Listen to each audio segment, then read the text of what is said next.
என்னம்மா பூக்காரி கடையை தூக்கிட்டாங்களா? தெரு தெருவா கூடையில பூ வித்துன்னு சுத்தினுங்கிறா? சார் நான் காலைல சாயந்தரம் மட்டும்தான் சார் கடையில விற்பேன். மத்த நேரம்லாம் இப்படிதான் வீடு வீடா போய் பூ வித்துக்கிட்டு இருக்கேன். நல்ல வேலை கும்போட போன கஸ்மாலம் பூவோட குறுக்க வந்த மாதிரி.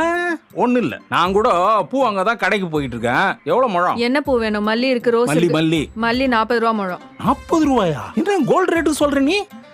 மார்க்கெட்ல 10 ரூபாய் தானே முழம். அப்போ ஒண்ணு பண்ணுங்க, நான் இன்னொரு 10 நிமிஷத்துல மார்க்கெட் போயிடுவேன். அங்க வந்து என் கையில 10 ரூபா கொடுத்துட்டு நீங்க பூ வாங்கிட்டு போங்க. என்ன நக்கலா? பின்ன என்ன சார், நீங்க இங்க இருந்து மார்க்கெட் போறதுக்கு உங்களுக்கு பெட்ரோல் செலவாகும்ல, அதே மாதிரி தானே நாங்க போயிட்டு வரதுக்கும் செலவாகும். சரி சரி, ஒரு முழம் பூ கொடு. இந்தாங்க. ஜிபே இருக்கா? ம்.